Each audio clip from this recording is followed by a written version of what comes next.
Olá, boa tarde. Nós estamos aqui no primeiro episódio desse podcast Favela e Fé com o pastor Caio Fábio.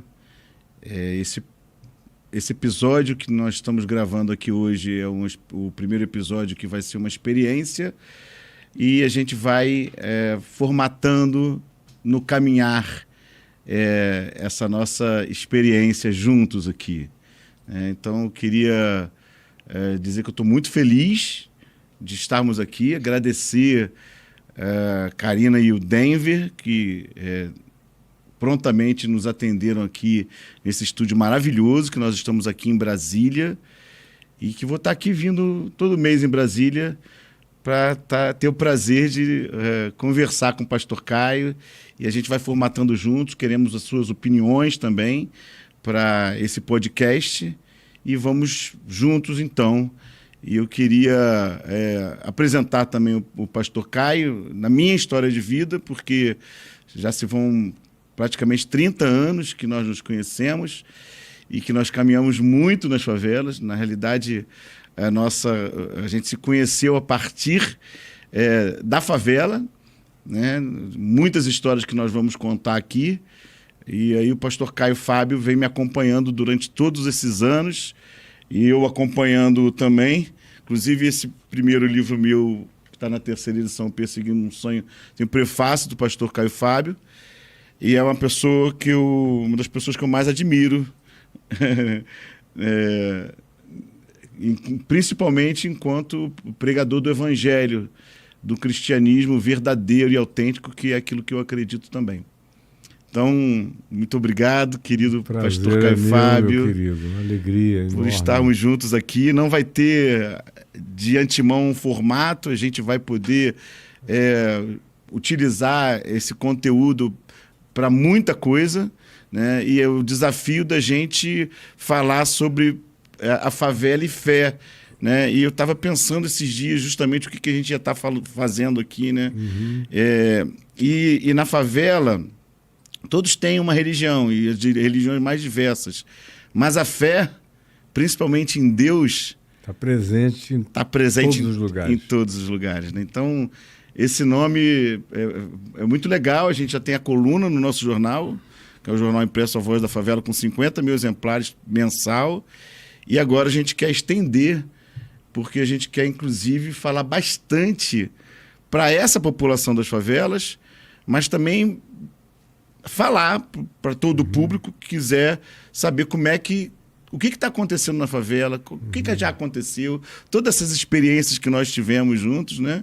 E que a gente pode estar contando histórias aqui. Claro. E também temos a possibilidade de, daqui para frente, ter um formato em que a gente convide pessoas também. Claro. Né? Muita gente aqui em Brasília que a gente pode convidar, de repente trazer alguém também, que não seja só de Brasília, ou pessoas que estejam passando por aqui e que a gente possa contactar. Então, queria passar então a palavra para o senhor e te agradecer muito. Prazer, André.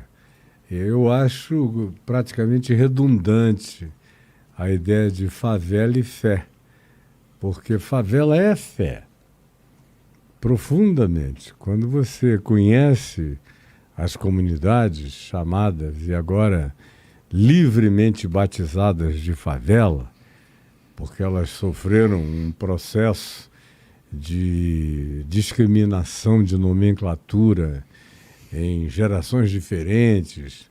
Quando eu era criança, favela era o que de mais natural havia. Aí, depois de um tempo, passou a ser meio proibido designar a favela como favela. Tinha que ser comunidade ou qualquer outra coisa. Se você dissesse a favela, você já era discriminado pelo pessoal do asfalto, não da favela. A favela sempre se sentiu bem como favela. Até que vieram as músicas, os funks, louvando a favela onde eu nasci. O cara queria era viver na favela onde ele nasceu. O Adriano Imperador deixou o mundo inteiro para ficar na favela onde ele nasceu. E aí houve um movimento crescente de adesão à nomenclatura da favela e um determinado orgulho cidadão dos moradores da favela por serem habitantes do lugar. E, de fato, foi numa favela que eu te conheci. Foi lá no Dona Marta. E Dona Marta para os mais íntimos, Santa Marta para o pessoal mais distante. Lá no Rio eu fui aprendendo, quando você dizia Dona Marta, nem todo mundo se inteirava logo. O pessoal dizia, no Morro Santa Marta, eu digo, lá no Dona Marta. E foi lá que eu tive o prazer de te conhecer novinho, bem novinho. Eu não sei se são só quase 30 anos, eu achei até que já tinha um pouco mais, porque eu te conheci como missionário da Jocum, lá no Dona Marta, e você estava começando a sair do processo missionário convencional e a fazer uma coisa nova, que não era muito ainda a prática da Jocum, que era entrar numa favela e iniciar um trabalho social e de fé, favela e fé, dentro da comunidade. Aí veio nosso amigo Pedro do Borel, vários outros depois foram fazendo, mas até onde eu me recorde, você é precursor.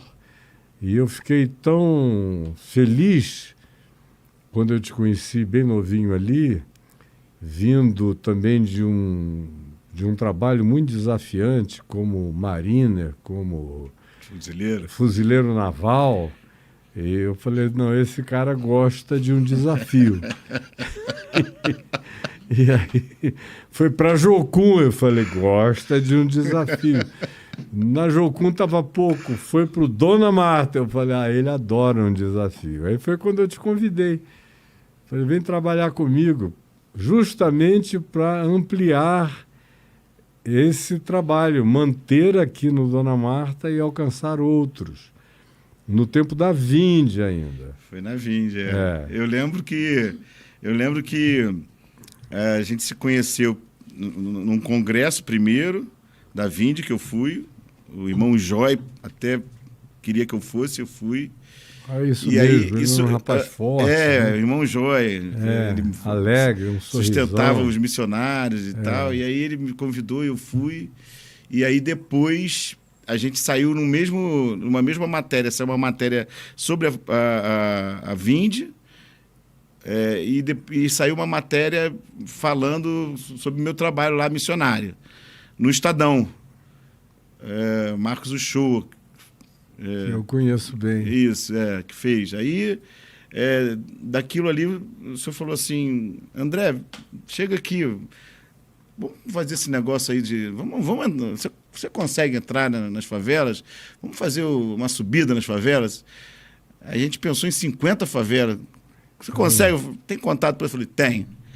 Aí eu fui nas favelas lá, você botou um celular à disposição para eu poder articular o Rio Desarme-se. Porque logo depois veio o Rio Desarme-se. Primeiro a gente começou lá pela Vinde. Isso, Aí... O senhor falou assim, André, se você quiser vir trabalhar comigo, e aí eu fui trabalhar com o senhor.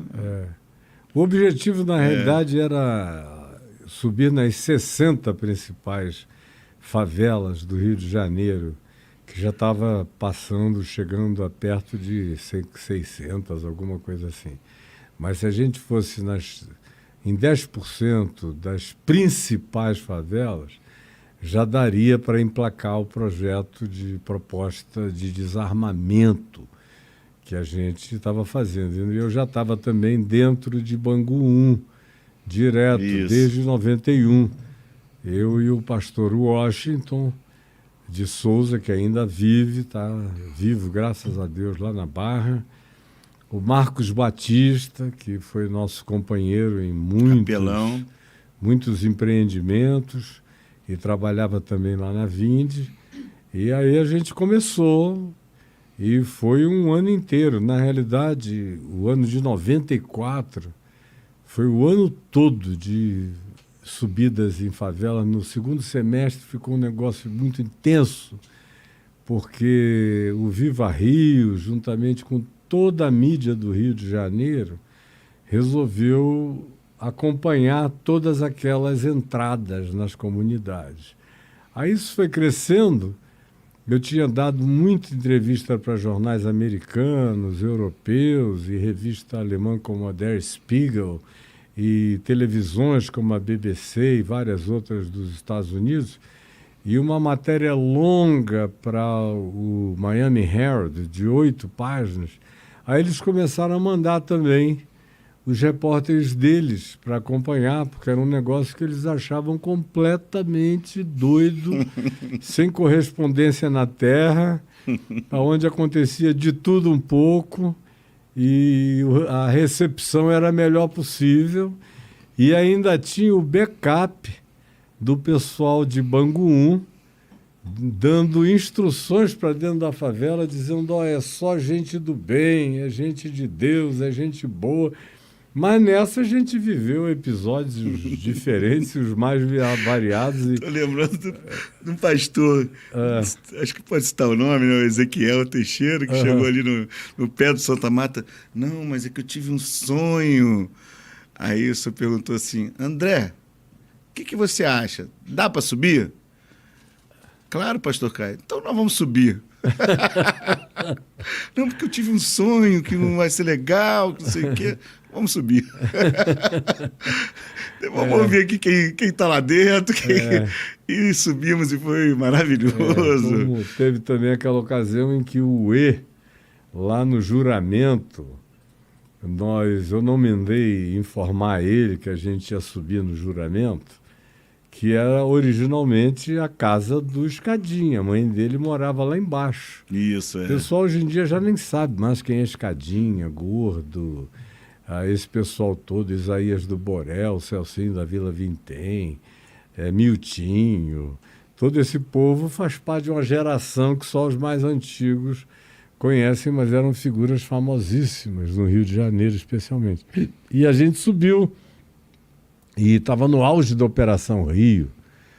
E nós fomos, foi um garotinho da comunidade conosco, subindo, que conhecia as vielas, e ali é muito complicado naquele tempo, não tinha um asfalto, era só barro, lama, chiqueiro, muito porco. E vieram várias emissoras internacionais com a gente, e aqui do Brasil vieram algumas, mas especialmente a Globo, Caco Barcelos subiu para fazer uma matéria especial para o Fantástico. Aí eu tinha dito para o pessoal lá embaixo, olha, nós vamos subir, está no meio da Operação Rio, o Exército está de olho na gente, eles estão querendo ver se nós somos X9 desse movimento, desse pessoal e tal. Então, eu não vou dar nenhuma entrevista, fazer nenhuma sonora aqui. Quem quiser gravar, grave. Mas grave quieto, sem fazer também nenhuma fala sonora. Aí eles foram ali, caiu gente derrapando no meio daquela lama toda. Teve um susto horroroso de uma mulher que quase morre do coração quando me viu entrando num beco com aquela chuva torrencial caindo. E os sangãs de luz das televisões atrás de mim, apareceu só a minha silhueta. E eu vestido de branco, a mulher abriu a porta naquela chuva quando viu aquele homem vestido de branco andando. E eu falei, paz seja neste lugar. A mulher quase cai do coração, gritando, nervosa. Eu tive que abraçá-la. Calma, minha filha, eu sou de carne e sangue. Eu pensei que era uma assombração. Então, bom, a gente chegou lá no topo. E aí eles quiseram fazer uma sonora comigo lá no alto. Aí eu falei, eu disse que só na volta do meio para baixo. Aqui não. E não dei. E não sabia que o tinha colocado um rapaz com um fuzil na mão dentro daquela caixa d'água. E a gente estava em pé na frente da caixa d'água. E estava também com a gente nesse dia o pastor Brum, um novinho, filho do mais idoso. O pastor Bruno estava também com a gente, você, o Marcos Batista, o garoto da Assembleia de Deus, que era o nosso guia, e aquele monte de repórteres. Eu falei, não, aqui não. Aí eu falei, eu vou orar. Aí orei, ele e o Bruno também orou, não me lembro se você e o Marcos também, eu sei que nós oramos lá eu falei, vamos descer. Quando a gente já estava do meio para baixo, foi que eu concedi as sonoras. Aí quando chega no dia seguinte, 2 coisas aconteceram. A primeira, aliás, no dia seguinte aconteceu uma coisa. O E mandou a notícia que eu não tinha sido fuzilado lá em cima, dentro, porque ele tinha um homem dentro da caixa d'água, porque eu não fiz oração em voz alta e não dei entrevista para ninguém, porque a ordem era essa. Se ele der uma entrevista sequer para esse pessoal aqui em cima, pode passar fogo, matar todo mundo. E o garoto lá, assim, meio trêmulo, porque não queria fazer nada de mal. Aí quando eu falei, não, aqui não tem entrevista, não tem sonora, é só lá embaixo. O garoto disse que ficou aliviado. Mas ainda assim, eles pegaram o garoto da comunidade que nos levou, levaram para a beira de um riacho, lá no Juramento, e alguém ia executar o garoto. Quando esse menino que estava dentro da caixa d'água foi enviado pelo E, falou para o E, olha, não aconteceu nada. E o E disse, então corre porque vão matar o garoto. E correram a tempo de impedir o fuzilamento do menino. Mas assim mesmo eu recebi um telefonema no meu telefone privadíssimo, que eu não sei como eles alcançaram, mas eles alcançam o que eles querem, né? Ligaram no meu privado, no meu gabinete, dizendo, ontem o senhor escapou por pouco, mas não fica entrando em favela sem pedir permissão.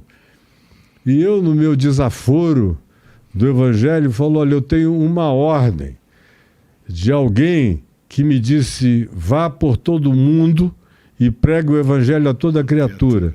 O juramento faz parte do mundo?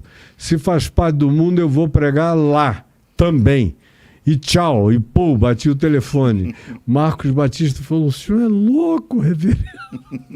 Esse pessoal é vingativo. Eu falei, eu lá quero saber. Aí isso foi na 4ª ou 5ª ou 6ª, por aí. Domingo foi ao ar no Fantástico. Matéria bonita, bem feita. Caco Barcelos capricha sempre. Nosso amigo querido. Isso. Conclusão. No dia seguinte, segunda-feira, o Rubens César Fernandes me ligou bem cedo de manhã, dizendo, Caio, o pessoal do alto comando do Exército está atrás de você, mas eles estão sem seu telefone. Pediram para eu te achar, porque eles querem encontrar com você 11h30 ou meio-dia, lá naquele Comando do Leste, ali no centro do Rio de Janeiro. Comando Militar do Leste. Aí eu falei, então vamos lá. Aí quando eu vi, chegou o Zueni também. Então entramos Rubens César, Zuenir e eu. E o Zuenir lembrando do tempo em que ele esteve preso lá na ditadura. Olha ali que eu fiquei naquela sala. Foi um dia de catarse para ele que esteve preso ali. Aí nós entramos na sala do general Mei e do general Câmara Sena, que eram os interventores de 1994, final do ano, da intervenção militar no Rio de Janeiro. Operação Rio, é? Operação Rio. E aí eles chegaram para mim e começaram um introito que não acabava mais, até que o Câmara Sena teve a ousadia de dizer, o senhor não quer ser nosso agente? Já que o senhor entra nessas comunidades, eu já venho acompanhando, já entrou em várias. Aquela de ontem foi mais uma. O senhor tem essa liberdade e tem também vínculo com o pessoal de Bangu. O senhor não quer ser o nosso agente? Eu falei, escuta, eu sou agente do Evangelho do Reino de Jesus, do Reino de Deus. Eu não sou X9 da polícia, nem sou colaborador do pessoal de Bangu 1 e nem do movimento no tráfico. Ninguém tira pedaço meu em lugar nenhum. Eu passo livre, os que vão comigo têm o mesmo compromisso com o Evangelho exclusivamente. Então, desculpa, general, jamais. Eu poderia saber de tudo lá, não lhe diria absolutamente nada, nem ao senhor, nem ao contrário. Sabendo do senhor, dizer a eles, ou sabendo deles, dizer ao senhor. E eu me lembro que o Zuenir e o Rubem quase não acreditavam no que eles estavam ouvindo, no despudor daquele convite, daquela declaração. Aí a gente saiu, eles disseram, meu Deus, eu nasci, vivi para ver a Operação Rio pedir esse tipo de ajuda, querendo transformar você num X9. Então, houve uma quantidade brutal de histórias naquele período todo, onde nós estivemos juntos em todos eles, como, por exemplo, lá em Vila Vintém, naquela situação do Celcinho, que tinha rompido, quebrado a palavra dele comigo, porque o Arthur Lavigne, que era secretário de Justiça e de Segurança Pública, o Nilo tinha ido de vice-governador para governador, e deixou o Arthur Lavigne, que é meu primo, de segundo grau, no lugar dele. E o Lavigne e eu, aquelas conversas íntimas e tudo, ele me deu permissão no final do ano para transferir 12 apenados de Bangu que eu achasse que estavam em situações psicológicas difíceis, e tinha muita gente ali extremamente deprimida e sofrendo de angústias, e podia transferi-los, se fosse o caso, para Milton Dias Moreira, para o complexo da Frei Caneca, que já nem existe mais, né? Foi demolido, hoje tem outra coisa lá, ali no centro do Rio. Disseram até que está bonitinho o lugar lá onde eram os antigos presídios. Aí, conclusão, eu levei o pessoal. Eu me lembro bem que eles foram transferidos numa sexta-feira, e no domingo eu fui visitá-los na Frei Caneca. E os 12, eram 12, todo mundo encostado na parede assim, sem conseguir olhar para o céu, porque senão tinham vertigem e desmaiavam. Ficaram 8, 9 anos sem teto, só com teto, sem céu, sem abertura para cima. Então, a expansão do cosmo, do céu azul na cabeça deles, dava uma vertigem incontrolável neles, em todos. Então estava todo mundo andando, se amparando, dizendo, o que aconteceu com vocês? A gente não consegue olhar para cima, a gente cai, e tal. E eu falei, não, vão acostumando devagar, segura na minha mão, olha para lá, vai devagar. É mais psicológico do que uma coisa que vai acontecer mesmo. Foi falta de condicionamento. Expliquei o processo todo para eles. Conclusão, eles tinham um compromisso, um pacto de homem comigo, que era o que eles diziam, é pacto de homem, reverendo, é coisa de homem, reverendo. Pode deixar que ninguém foge. Eu falei, eu estou confiando que vocês são homens mesmo. Conclusão, umas 2 semanas depois fugiram 4. Aí ficaram 8. Dentre eles o Gregório Gordo. Foi chamado para ir, disse, a porta está aberta, pagamos $30 mil pela soltura para sair pela porta. Vem com a gente. Ele falou, não, eu tenho um compromisso de homem com meu reverendo, que eu só saio daqui pela porta com dignidade. Como na realidade foi isso que aconteceu. Depois de algum tempo eu consegui tirá-lo com a nossa juíza federal que trabalhava, aposentada, que trabalhava para mim o tempo todo só agindo e agilizando esses processos, a doutora Neuza. Isso. Lembra dela? Lembro. Então, ela conseguiu ver a progressão de regime, ele foi para Niterói, aí em Niterói eu dei emprego para ele na portaria da Vinde, o que matou do coração uma quantidade enorme de empresários que chegavam lá e viam o Gregório Gordo na portaria recepcionando todo mundo com aquele sorriso enorme dele, com a simpatia extraordinária que ele tinha. O pessoal panicava, né? Mas ele saiu pela porta, graças a Deus, e ficou anos solto, mais de 10 anos. O Celcinho fugiu. O Celcinho fugiu, junto com o Miltinho, com alguns outros, eram 4. E o Celcinho chegou e foi arrepiando lá em Vila Vintém, decapitando pessoas, matando, botando o corpo dos pneus, tocando fogo. Aí veio aquela notícia dos pastores lá de Vila Vintém, pedindo para a gente dar uma chegada lá, se eu podia tentar convencer o Celcinho a parar com a matança. Aí nós mudamos de carro umas 3 ou 4 vezes até chegarmos lá. Saímos de um carro, aí fomos para outro, depois tinha que ir para trás, cair, esconder lá embaixo, porque passamos por não sei quantas blitz, e depois entramos em Vila Vintém, e todo mundo querendo saber, eventualmente, já sabiam que eu iria. Então, para onde eu iria, para ver se dava um flagrante no cara. Então, eu fui me escondendo, a gente foi da maior encolha até lá. Aí jogaram-nos dentro de um terreno baldio. Os pastores disseram, fica aqui, reverendo, que ele vai te achar. Aí eu falei, então tá bom, era quase meia-noite. Aí eu entrei naquele matagal do terreno baldio, quando de repente eu olhei, está o Celcinho na laje de uma casa, vestido de Rambo, sim, com todas aquelas balas atravessadas aqui, uma R-15 na mão. Ele era um cara louro, boa pinta, forte, sarado. Lá em cima eu olhei para ele e falei, o que você está fazendo aí, Celcinho? Calma, meu reverendo, calma, meu reverendo. Aí ele veio pulando, desceu do muro, chegou lá e aí se ajoelhou. Foi pegando a minha mão dizendo, me abençoa, reverendo, que é para não me matarem, me abençoa. Eu falei, não te abençoo. Não vim aqui abençoar assassino. Levanta.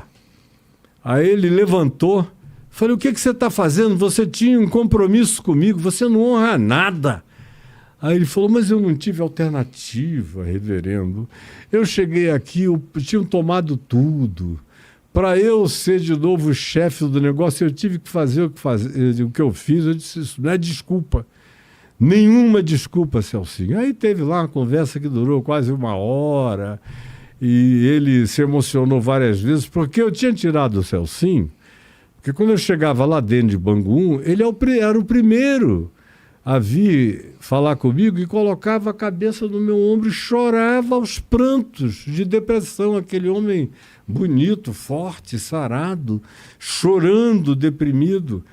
E eu coloquei no topo da minha lista, Celcinho precisa de ar. Aí 2 semanas depois ele tomou ar o bastante para ir embora e fazer tudo aquilo. Acabou que foi recapturado, mas não foi morto. Numa época em que a gente anunciou, eu pelo menos levei o recado para a morte de vários, como por exemplo Robertinho de Lucas, que eu fui avisado que a polícia iria tentar matá-lo em 1 semana ou 2. Aí eu consegui encontrar com ele e falei, vai embora daqui, senão você já vai morto no caixão. E ele disse, não vou, não tenho para onde ir, vou ficar aqui. Morreu. O Negão, lá de Parada de Lucas. De Vigário, né, Flávio Negão? Desculpa, de Vigário Geral, o Flávio Negão, que todo mundo ouvia falar em Flávio Negão. Um garoto Ficava franzino. pensando que era um cara enorme, uma figura pequenininha, magrinha. Era. E eu me lembro que no dia em que eu falei, foge daqui, meu filho, eu te ajudo, eu te ponho na família de alguém, em Minas Gerais, no interior de Minas, só para você não morrer, mas você tem que parar de traficar drogas e começar uma nova vida. No Evangelho, eu te ajudo. Aí eu me lembro nitidamente, era véspera de Natal, era mais ou menos aí pelo dia 20, 21 de dezembro, e nós fomos lá à noite, entramos, quietos, acho que o Caio Ferraz também estava. Sim. Aí ele deu uma ordem para eu andar numa direção de um lugar que alguém, um irmão dele, iria me pegar e levar para cima de um lugar, e lá quando eu vi, eu estava no alto de um telhado, e onde tinha uma cadeira dessas de macarrão, dessas de plástico, 2. Eles veio, magrinho, sentou numa, eu sentei na outra, ficamos nos embalando ali, e um cachorro lambendo o pé dele. Eu olhei e falei, meu Deus, parece um filme de Almodóvar, esse cenário aqui. E ele falou, o reverendo, o senhor tem uma coisa urgente a me dizer? Eu falei, absolutamente urgente. O governador me disse e me deu permissão de te informar, porque ele tem muita pena da tua condição. e desse modo de vida tão perverso que vocês vivem. Pediu para eu te dizer que se você não sair daqui dentro de 5 a 10 dias, com absoluta certeza você vai ser morto. E se você quiser, eu posso te ajudar a tentar ter uma sobrevida fora daqui. Aí eu me lembro que ele baixou a cabeça, ficou emocionado, me agradeceu até não poder mais, mas disse que não podia, que o destino dele era morrer ali, acontecesse o que acontecesse. Aí eu fui para o Egito, depois para Israel, mas quando eu estava no deserto do Sinai, lá no mosteiro de Santa Catarina, no Monte Sinai, eu recebi por um fax do lugar um monte de jornais, que eu acho que foi você que me enviou. Um monte de matérias de jornais sobre Flávio Negão foi assassinado ontem à noite, isso aqui, os detalhes todos da morte. Eu olhei para aquilo com o coração condoído. Aconteceu mais ou menos a mesma coisa lá no Dona Marta, com o nosso amigo lá do Complexo do Alemão naquele tempo, que era o Ney. O Ney, O Ney, um garoto de 19 para 20 anos, bonito, um sorriso lindo, dentes perfeitos. Estava lá no Santa Marta. Junto com o Raimundinho e o Ronaldinho, né? Isso. Os dois irmãos sentados lá embaixo, num lugar, e eu pregando ali naquela quadra junto contigo. Ali embaixo, Ali embaixo, o pessoal e a gente falando, distribuindo coisas e tal, tudo mais. Quando veio o recado, e você me trouxe o recado, ó, o pessoalzinho está ali embaixo daquele lugar, atrás daquela porta, querendo falar com o senhor. Se eu for lá, eles estão lhe esperando. Aí eu fui. Aí cheguei lá, estavam eles. E o Ney maluco sentado em cima de uma mesa que parecia uma mesa de sinuca, balançando os pés. Isso, exatamente. Aí quando eu olhei para ele deu um sorriso, eu falei, garoto, você é muito bonito, menino, que sorriso lindo. Eu nem dei a mínima para o fato que ele era dono do Complexo do Alemão, àquela altura, tinha matado outros tinham descabeçado e decapitado. Era um tempo onde tudo caía na decapitação.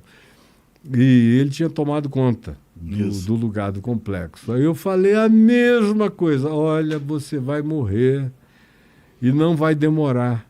Pelo amor de Deus. Você tem mãe, tem pai, tem irmãos, tem avó. Sai fora. Sai fora, vai cuidar da tua vida. Você tem chance, você é um menino bonito. Para com isso. E os outros dois ali ouvindo, o Ronaldinho e o irmão dele, Raimundinho. E ouvindo ali a história, e eu falando com o Ney. Eu fiquei muito impressionado com a beleza do Ney. Falei, corre daqui, garoto. Os outros estavam mais complicados, tinha um problema ali interno entre eles que veio acabar se deflagrando da pior maneira possível. E eu sabia já, por informações variadas, que eram situações que eu deveria evitar entrar muito na conversa, qualquer que fosse com eles, porque não estava muito harmônica a situação. Mas com o Ney eu me senti à vontade para dizer. E não demorou muito tempo. O Ney também foi. Aí vieram vários outros. Tem uma lista de uns 15 de pessoas que eu tentei impedir que morressem nas semanas seguintes, mas nenhum deles ouviu a minha voz, só um.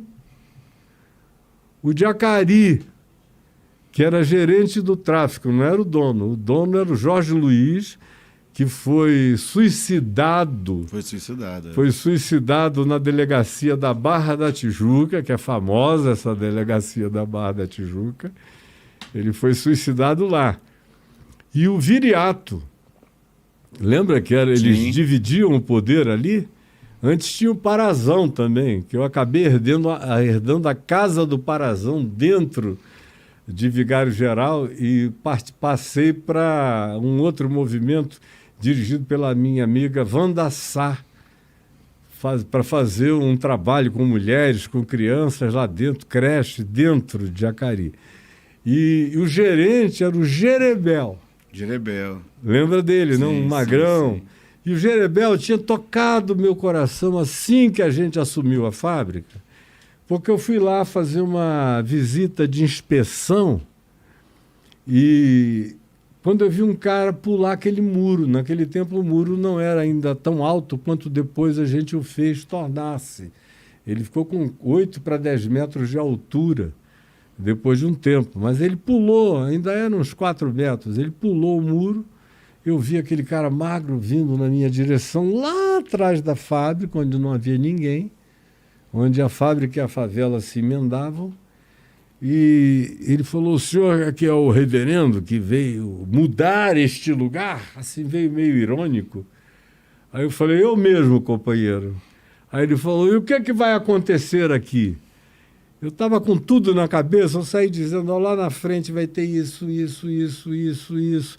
Ali do lado vai ter um centro de defesa da cidadania que vai começar a ser construído semana que vem. Vai ter 26 serviços do Estado.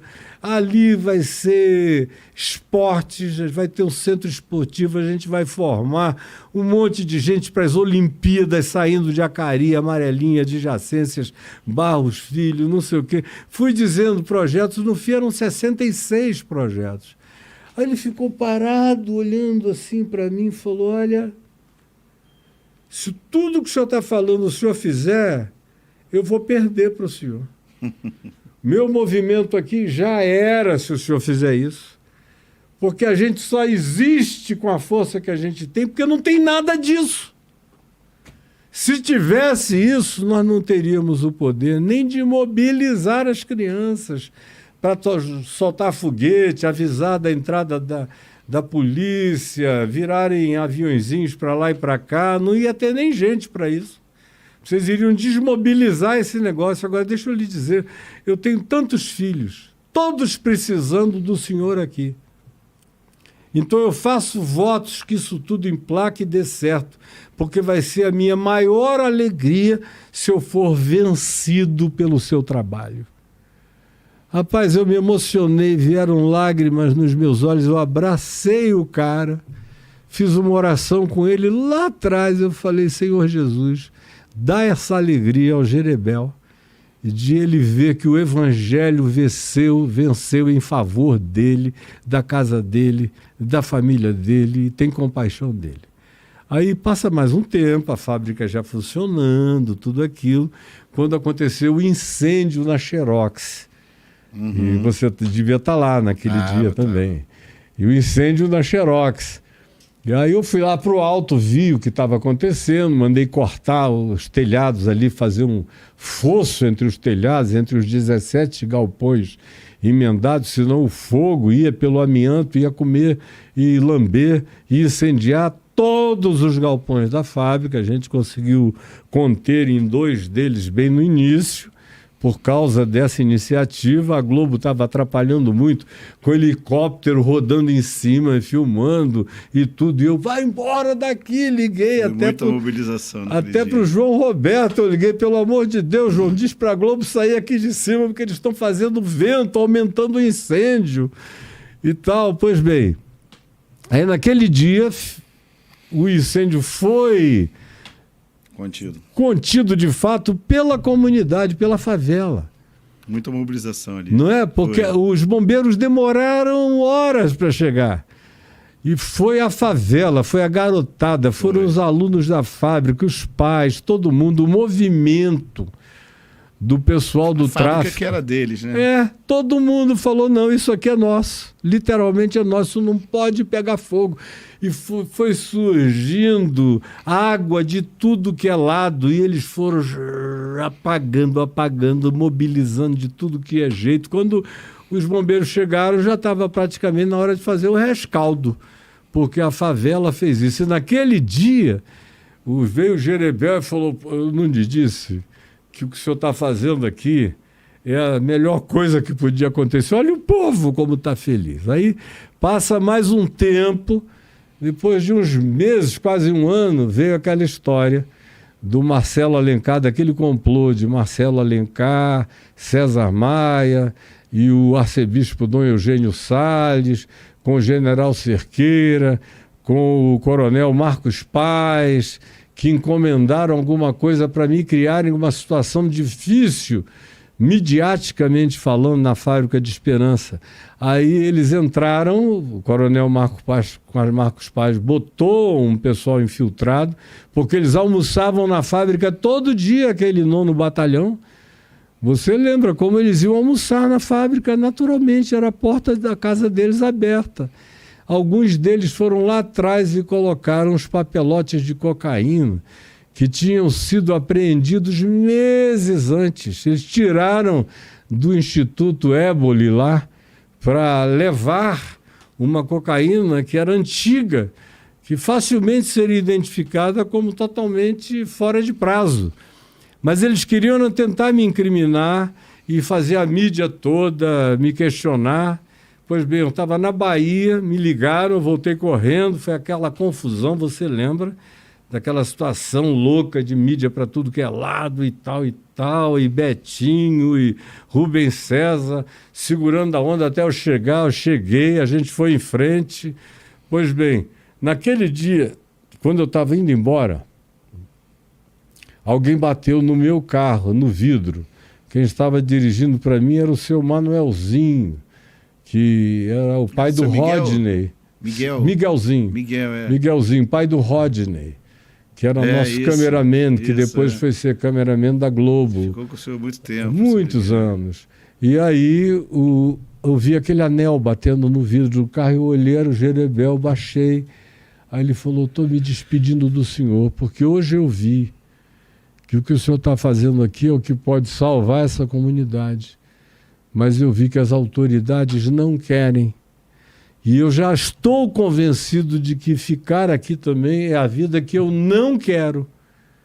Então, se o senhor não veio aqui para ninguém, para mim o senhor veio. E para mim deu certo. E eu estou indo embora daqui para o interior do Brasil e eu vou voltar a ser quem eu era. Eu era comerciante, padeiro, eu vou voltar a ser. Nunca mais o senhor vai ouvir falar que Jerebel está envolvido com tráfico de drogas. E eu queria lhe agradecer, porque talvez a gente nunca mais se veja na vida também. Aí ele me beijou a mão, deu um beijo na mão dele, ele foi embora e continuamos por mais muitos anos, até que chegou o prazo da gente terminar lá por causa de circunstâncias superiores. Mas ali tem história que não acaba mais. E você era o coordenador de todas as associações de moradores. Comunitário, era. Era assessor de assuntos comunitários. De todas aquelas fazia comunidades. Com café da manhã mensal lá, com todas as lideranças, para agregar o pessoal. Mas e hoje em dia, pastor Caio, assim, como é que o senhor vê a fé na favela, né? Porque os evangélicos são muito grandes, né? Assim, o número de evangélicos nas favelas, igrejas neopentecostais, né? Tem até traficante que é adepto, entre aspas, né? Obviamente. Né? É o tal da fé em Deus, né? Não, fé em Deus, isso é uma coisa antiga, né? Do próprio Comando Vermelho, que sempre falou fé em Deus e tal. Isso é uma coisa que até, assim, enfim, dentro do crime a gente vê isso. Tudo bem, vamos lá. Mas assim, os evangélicos mesmo dentro da favela hoje em dia, que estão em denominações que, por exemplo, a gente viu aí, né, esse apoio a um ex-presidente que fala de tortura, né, homofobia, que tem violência armada. Né? A maneira como esse ex-presidente se comportou e que foi apoiado pelos evangélicos. E a favela, uma grande parte da população da favela, e que acredita em fake news e que coloca uma pessoa dessa como um mito. Como é que a gente explica essa situação dessa população, e principalmente essa população evangélica das favelas que teve essa postura assim? Como é que isso aconteceu de uma certa forma no país inteiro. E agora, no Rio de Janeiro, particularmente nas favelas do Rio, o que eu percebo, mesmo não estando mais morando lá, mas a minha leitura, minhas antenas, minhas intuições, minhas percepções, minhas associações variadas, eu vou lendo coisas e vou me lembrando de outras, vai havendo acoplamento de informações que vão produzindo cenários na minha cabeça. O que eu noto que aconteceu no Rio de Janeiro foi uma cooptação profunda por parte dos movimentos variados, inclusive do movimento de milicianos, em relação às igrejas nas favelas. Porque o caminho mais fácil para cooptar igreja e pastor, sobretudo, não tanto nem igreja, mas pastor de igreja na favela, é dízimo, é dinheiro. A maioria deles foi cooptada na grana. Assim, vai dar essa oferta lá naquela igreja. Aí o cara vê aquela fortuna entrando, de repente, e aí começa a ver um processo de cooptação, de tal modo que você vê hoje, inclusive na internet, de modo gravado, um negócio que seria documentação para justificação prisional da pessoa, dizendo: aqui na minha favela não sobe sem minha permissão. Os meninos do movimento e o pessoal da milícia só deixa entrar se eu disser ok. Senão não entra, quem manda aqui sou eu, pastor de uma igreja chamada os Mártires de Cristo, um negócio desse. De como importa sofrer por Jesus. Só que não tem nada a ver de martírio por causa de perseguição de ninguém ao evangelho. São eles tomando para si essa alcunha sem ninguém os estar perseguindo. Ao contrário, eles estão em conluio com todas as partes do poder público que chega ali, inclusive com as polícias. Todo mundo em estado de convênio, de associação. Então, para mim foi bem natural que nas comunidades das favelas, com tudo aquilo que eles já tinham que viver todos os dias, há anos e anos, décadas e décadas, chegasse um presidente dizendo que ia liberar armas em grande profusão. Não haveria mais tanta dificuldade para aquisição de rifles pesados, nem de nada disso, como acabou acontecendo. O pessoal ia e comprava legalmente para vender ilegalmente para os movimentos e para as milícias todas, como está mais do que demonstrado. E mais do que isso, o miliciano ou o pessoal do movimento contente em ter alguém para quem repressão e segurança pública e todas essas coisas não seriam, sob hipótese alguma, nenhuma prioridade, então é óbvio que eles se tornaram nos principais cabos eleitorais dessa figura dentro das favelas, de cima a baixo. E como os pastores, não apenas da favela, mas você vê 90% dos pastores batistas do Brasil, da Convenção Batista Brasileira, se tornaram figuras desse naipe, desse jaez, dessa condição maligna e reprovável. Como você vê a Igreja Presbiteriana do Brasil, meu amigo, de gente culta. Duas denominações sempre foram muito sérias, né? Sérias, históricas. Históricas, é. E aí você vê, de repente, 80%, 85% dos pastores presbiterianos embarcados nisso.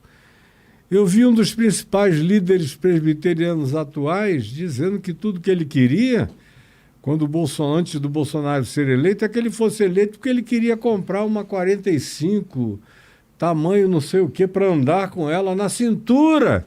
O teólogo presbiteriano reformado, os puritanos, você não pode deixar o cabelo crescer, não pode isso, não pode aquilo, não pode aquilo outro. Todo mundo comprando as suas armas para serem, a pretexto de que era bom e era necessário ter armas para praticar defesa pessoal, contra qualquer possível agressão. Agora Imagina faz isso só. dentro da favela, compra arma dentro da favela. Dentro da favela. Como é que faz? Vai usar o quê? Contra o movimento? Contra a milícia? Contra quem?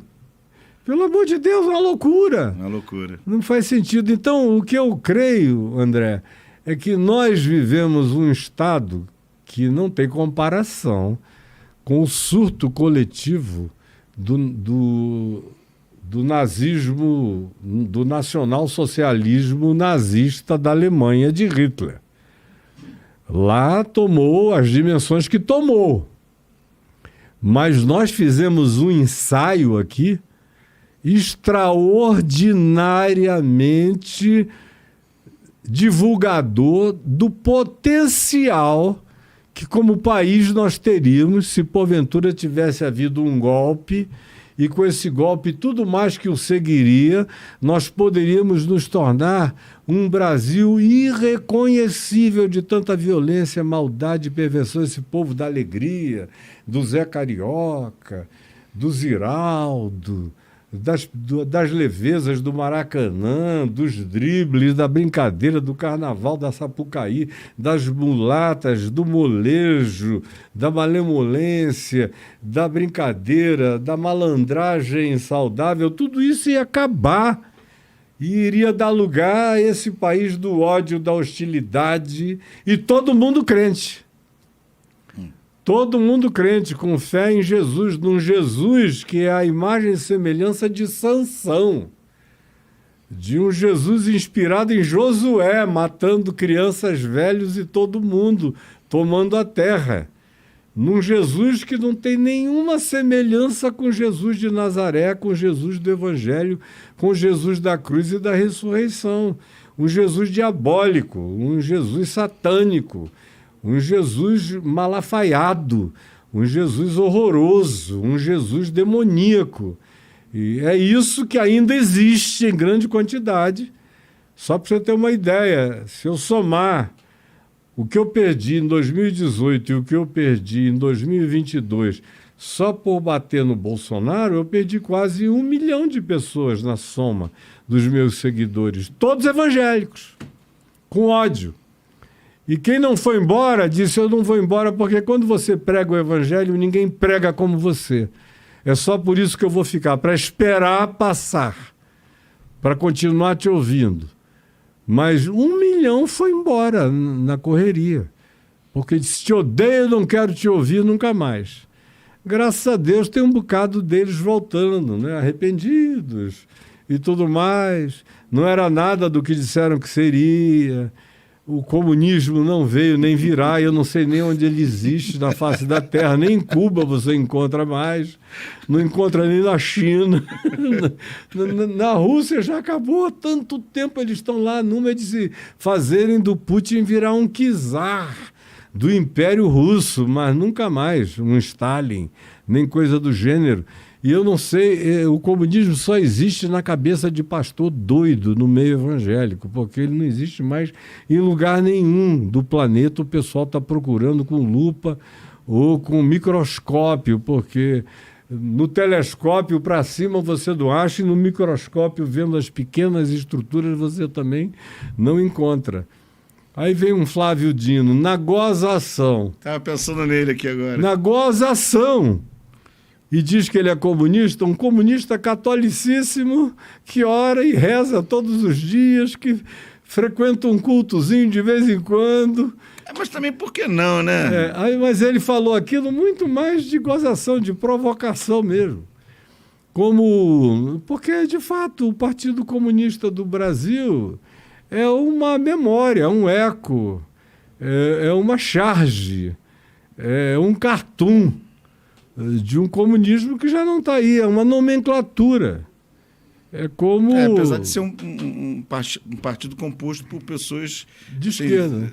De esquerda e da política um pouco mais séria. Uma Jandira Fegali, por exemplo, que dedicou toda a vida dela à política, que faz projetos sérios. Aí você compara, por exemplo, uma pessoa que é comunista, que tem centenas de projetos aprovados, que criou uma das relatoras da Lei Maria da Penha e da Aldir Blanc, que foi fundamental aí durante a pandemia, né, que deu muito dinheiro para a cultura.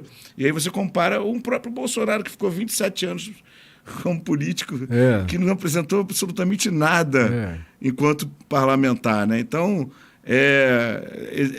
existe pelo menos uma mínima diferença. Aliás, tem uma estúpida diferença se você for comparar performances... Uma estúpida diferença, desculpe, uma estúpida diferença, exatamente. Performances políticas e de trabalhos e de engajamentos e de compromissos e de políticas públicas entre um lado e outro lado. Absoluto, é chocante, é estelar a separação, esse gap. Eu estava me referindo apenas a esse culto, porque essa é uma palavra, comunismo, que o movimento em si, terráqueo, acabou há muitos anos na face da Terra, ficou só nomenclatura para significar uma determinada postura social, uma postura política e um engajamento temático. É para isso que a nomenclatura comunismo ou socialismo servem nos nossos dias, mas não mais para designar o que originalmente foi proposto que designassem. É só nesse sentido. Sim.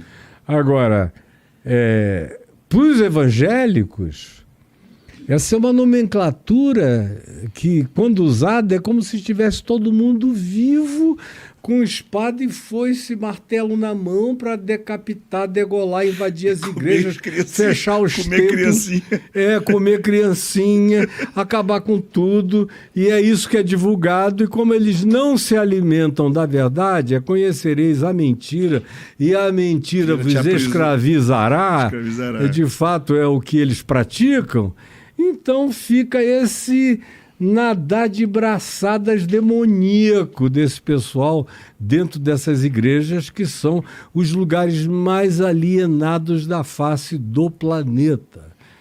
Eu acho que não existe uma única mesquita no mundo árabe que seja tão alienada, politicamente falando, quanto as igrejas evangélicas são no Brasil, considerando inclusive hoje em dia as históricas, que, como a gente disse, originalmente 85%, 90% das lideranças foram para esse lado incompreensível e extraordinariamente enlouquecido, ensandecido do ex-presidente, que ainda tem uma capacidade, uma quantidade enorme de pessoas que continuam a crer nisso hoje, vivas entre nós aqui. É só fazemos uma declaração que eles não gostem, que eles entram cancelando, batendo, matando, arruinando, ameaçando e tudo mais. Eu é que não estou nem aí, né? Fiquei acostumado com ameaça de morte verdadeira, com gente que queria matar com revólver. Eu fiquei algum tempo com um carro me seguindo, a mando do governador Marcelo Alencar. Era um carro marrom com 4 agentes dentro. Para onde eu ia, eles estavam lá. Foi por isso que nenhum motorista queria ser meu motorista. Teve um que entrou em pânico, me largou no meio da rua e saiu correndo. Eu tive que levar o carro, porque eu só andava com o motorista para poder parar num lugar, entrar na reunião, sair da reunião, ir para outra reunião, sem ter que estacionar. Era só essa, porque eu gostava mais de dirigir meu carro. Mas quando esse cara passou a ver aquele povo não sair e me dizia, eu digo, fica tranquilo, relaxa. Eu lembro que você ia descansando também, eu dormia. Ia descansando, porque uma coisa ou outra, às vezes dormia pouco, dava uma descansada, conseguia dar uma descansadinha também. Eu deitava o banco e caía no sono, eles seguindo atrás, eu dormindo. Então, cara, ameaça de morte, de internet, é para me botar para dormir, é para... Canção é lullaby, é canção para me embalar e eu cair no sono. Não dou a mínima para nada disso. Agora, caminhando aqui, já afunilando aqui para o final, para a gente deixar um gostinho de quero mais para o próximo, né? qual é a saída para a gente poder resgatar essa população evangélica que está acreditando nas mentiras, quando a gente sabe que o evangelho é a prática da verdade, do amor, que não tem nada de amor nisso tudo que aconteceu nos últimos 4 anos, antes desse governo atual. A gente não pode falar de Deus, de Jesus, sem falar de amor. Claro. E não tem nada disso num discurso de ódio. Então, o que a gente faz? Como é que a gente pode fazer para poder trazer esse povo evangélico? Porque a ideia muito do Favela e Fé é também a gente conversar com essa população para a gente voltar para as nossas raízes do que é um verdadeiro cristianismo. Como é que a gente faz para resgatar no nosso país essa grande parcela da nossa população? Olha, André, eu acho que na conjuntura atual, quem teria a maior instrumentalidade e capacidade de começar a ajudar a reverter esse processo seria o próprio governo federal. E é algo que eu já falei ao presidente, falarei tantas vezes quantas sejam necessárias, e já indiquei 3 ou 4 caminhos que, a meu ver, o governo federal não tem que gastar um tostão para implementar, já está tudo pronto. Mas o governo federal que teria que implementar em relação às igrejas, começando por todas as igrejas que estão na ponta capilarizada do processo social, ou dentro das favelas, das comunidades mais pobres, das regiões mais distantes, mais longínquas, no Nordeste inteiro, em todo o país, começando das periferias abandonadas. Porque esse diálogo tem que vir como algo que começa com o povo. Porque essa liderança, não adianta chamá-los, nem reuni-los, nem prometer que eles não vão mais pagar imposto, nem isso, nem aquilo outro, porque eles são direitistas extremados, radicais, eles gostam de ditadura, porque eles são ditatoriais nas igrejas deles. Então eles gostam de uma estrutura ditatorial, piramidal, verticalizada, eles são caudilhos. Eles são dominadores, eles são controladores, eles controlam a pepeca da menina que é membro da igreja, o pinto do garoto, do homem casado, ele controla como é que a mulher dá para o marido, em que posição pode dar ou não pode dar, o que o cara pode traçar na mulher dele, o que ele não pode nem pensar em pegar, até onde ele entra, até onde ele sai no corpo dela, está designado para você ver o nível de detalhamento e de controle e de lavagem cerebral. Se alguém chega ao ponto de controlar e determinar o que uma mulher pode dar para o seu marido, o que um homem pode usufruir da sua mulher, e eles obedecem, e dizem quanto dinheiro você tem que dar a eles, e eles dão. Ora, são coisas de uma natureza tão íntima, tão resguardada, que para o indivíduo abrir e conceder é porque ele está disposto a fazer qualquer outra concessão depois disso. Então, no âmbito político, basta ele receber uma ordem do púlpito e ele vai. É o mesmo púlpito que diz, olha, se a tua mulher tiver uma bundinha linda e gostosinha e você tiver vontade de passar por perto, não passa não, porque senão o diabo vai te possuir. E ele não vai?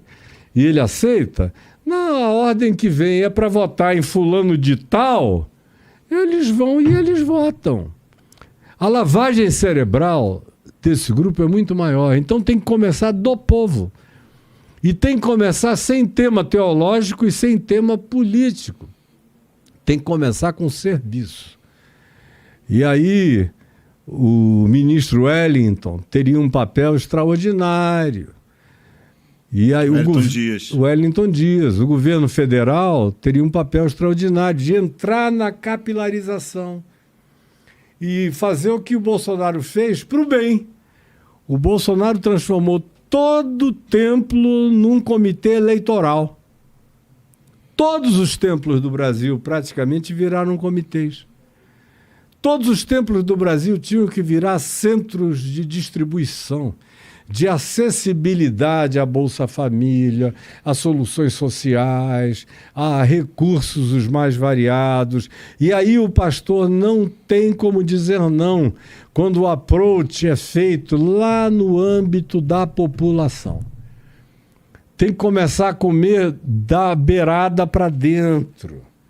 Tem que ir comendo essa sopa pela marginalidade do prato social. Porque hipócrita e fariseu só respeita gente, povo, em grande quantidade.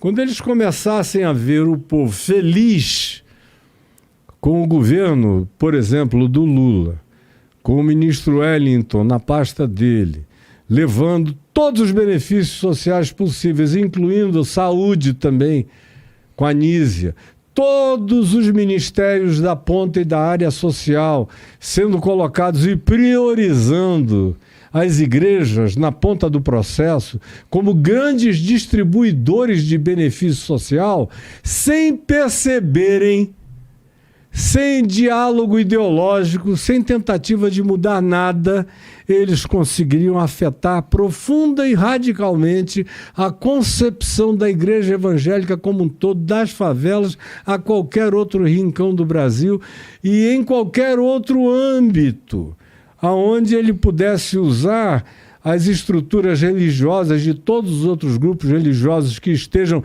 tão capilarizados quanto os evangélicos dentro da malha social mais empobrecida, fazendo não só dos evangélicos, mas de qualquer outro grupo, usando como instrumentos de distribuição desse bem, a meu ver, essa é a mais poderosa apologia antiditatorial que eles poderiam fazer, mas tinham que ter começado já no primeiro dia.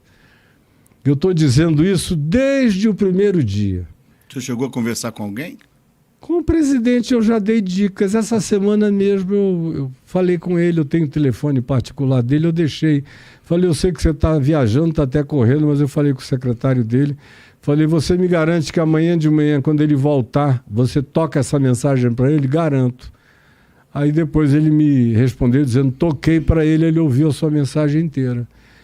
E aí, como ele tinha dito a uma grande amiga nossa que ele queria me ver o quanto antes, eu estou esperando que ele abra uma brecha na agenda dele para eu ir falar o que eu estou dizendo aqui, mais 4 outras coisas que eu acho que seriam essenciais que fossem feitas. Porque o problema não é se o Lula vai continuar.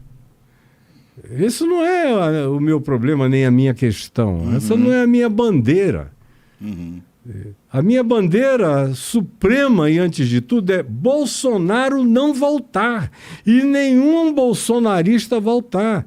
E erradicarmos de vez esse perigo golpista, tirano, dominador, maligno, demoníaco e satânico da política brasileira e do espectro público brasileiro.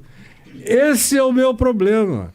Se vem Simone Tebet, se vem Tabata Amaral, se vem, seja lá quem seja, Haddad, não será isto, esse coiso, esse negócio horroroso que é insuportável. Então, eu estou do lado que diz isto aqui nunca mais.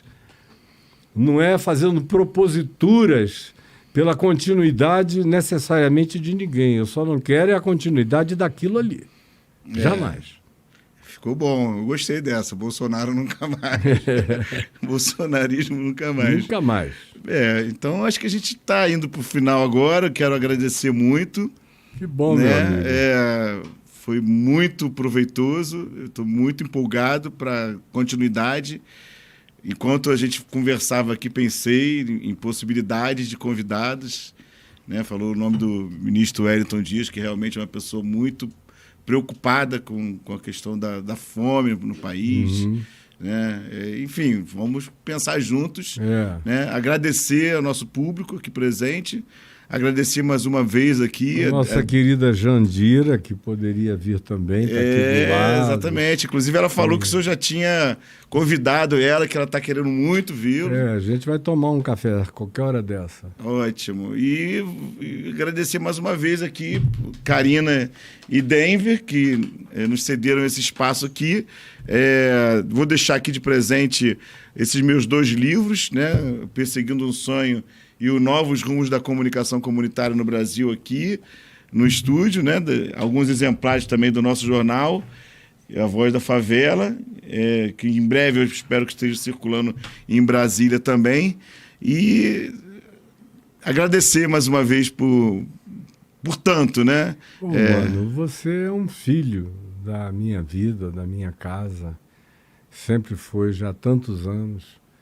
Eu já tenho muito mais tempo de convívio com você do que o tempo no qual eu não te conheci vivo no planeta. Você tinha o quê? Um pouco mais de 20 anos quando a gente se conheceu. E você hoje já é um homem caminhando para ser vovô. Né? Já sou, né? Já é vovô. Já sou, Maria Aurora. Então, a gente tem muito mais tempo depois na vida do que nós tivemos antes de nos conhecermos. Fico feliz por todo o trabalho que você vem fazendo e por acompanhar a evolução desse trabalho. E que Deus te abençoe, te dê prudência, sabedoria, paz e, como sempre, ousadia, coragem e destemor para seguir adiante. As pessoas dizem que eu sou emocionado, né? Porque às vezes rola uma lágrima, mas eu acho que quem conhece Deus e Deus é amor, né? E acredita em Deus, acredita no amor, não tem como não ser essa pessoa assim, né? Então, muito obrigado a todas, a todos, e em breve estaremos de volta. Que bom.